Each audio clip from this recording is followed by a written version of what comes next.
What's up, YouTube? Y'all read by that title. We're finna do some crispy chicken tenders. I have my chicken tenders already seasoned, and I have 2 flour bowls. One of them will be the wet flour, and then the other one will be the dry flour. I do have my Tony Satcher seasoning, and I'm gonna season my flour. You must season your flour or you will have nasty chicken tenders. I'm just gonna let you know this right now.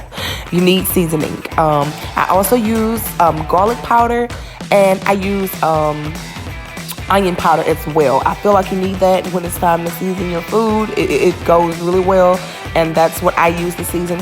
It's to your own preference of how you want to season your crust and your chicken tenders, but that's exactly what I used on my chicken tenders, and I use that for my crust as well.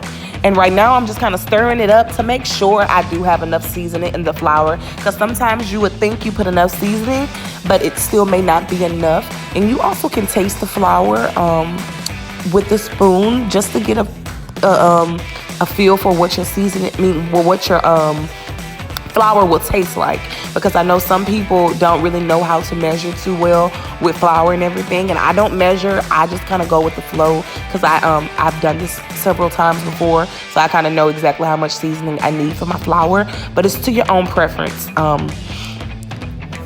I want to get kind of close so you can kind of see the seasoning. You see how the way the flour is not literally white anymore. It's kind of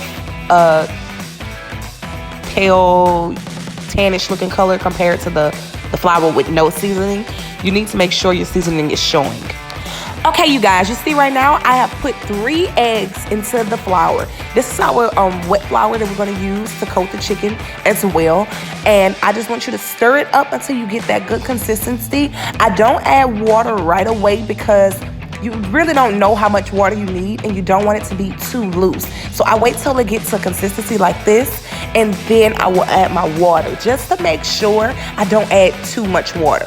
And I just use a little cup, I want to say that's like a half a cup, and I just put that water in there. I thought that would really have been enough to make sure that the flour wasn't too loose. Because if you make it too loose, you will have to add additional flour, which may mean you need more seasoning as well. But this is a good consistency for my chicken. I don't want it to be too thin, and I don't want it to be too thick. Because if it's too thick, you know, that's just a lot to work with, you know. And when it's too thin, it's not going to really stick as much as it could when it's actually a little thicker. And I'm just adding a little bit more season because I didn't feel like it was enough for my crust, so I made sure I added a little bit more seasoning just to make sure, you know, it's highly seasoned. You don't want no bland chicken tenders. And I'm adding the garlic powder and onion powder as well. Just make sure, you know, your food is seasoned, because nobody wants chicken tenders that looks like they came from the restaurant, but they taste like they came from out the garbage can. You know what I'm saying? So you just stir this in to make sure, you know, you have enough, and it looks like, you know, it's a decent amount. I season everything. I season the liquid, the wet flour, and I season my dry flour, and I season my chicken tenders as well. Everything needs to be seasoned. You should not just be dropping your chicken in anything that's not seasoned, because it will taste bland. Okay, y'all, now let's get to business. This is the part you guys been waiting on. I take each individual chicken tender, or you can do it as you choose to put your chicken into the dry flour. You can put all of them in there at one time and just shake the bowl up, but I just wanted to show you one by one so you can get an idea of how I do it. And also I usually use both hands, but I needed to hold my hand with one camera. But you can use separate hands to make sure you're not mixing your hands in between the dry and the wet flour. But you want to go with your dry flour first, coat it, then come in there, dip the chicken tender in the wet flour. Make sure it's nice and wet, and you want to like let the excess kind of like go back into the wet flour. You don't want too much wet flour on your chicken. Because that one coat is enough. You don't want it to be a thick layer. And then you just go back with the dry flour to seal that wet flour in. And then, you know, you let it sit to the side. Just toss it until you feel that it's no longer wet it's kind of completely coated with that dry flour. And you just sit it to the side so it can kind of, the crust can kind of get hard. The longer you sit, the better. It doesn't really matter how long it sits, but the longer the flour sits, it does make a difference. And you just repeat those same steps.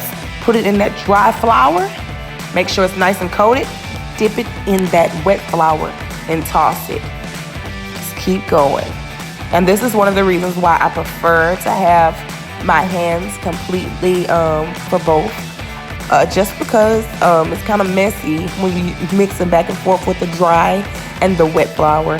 So it's to your own preference. You can do as you please because you're cooking your own food. But, you know, that's the way I do it. And we're going to just do it once again. Same process, same procedure, nothing different. You put that chicken tender in that dry flour, roll it around, make sure every part on that chicken tender is coated. And look, I got some chicken tenders right there cooking in the grease. And you just do the same process over and over again until all your chicken is right. And this is how it looks. This is the second batch of chicken tenders, actually. But the longer you let them sit, the harder the crust will get. And you just dump it in there. Make sure that grease is nice and hot. And make sure your grease is really boiling when you drop your chicken tenders in there. Don't drop it in like lukewarm or like close to almost being hot grease, because it will mess up the batter.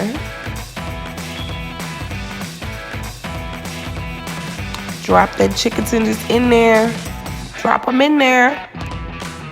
I choose to like maybe 5 to 6 chicken tenders at a time. You don't want them to be cooking, like too much cooking at one time. And we're all done. This is the finishing product of the chicken tenders. They look really good. I want you guys to like, comment, subscribe, and share this video. And please turn your bells on so you can get your post notifications as well. Bye, you guys.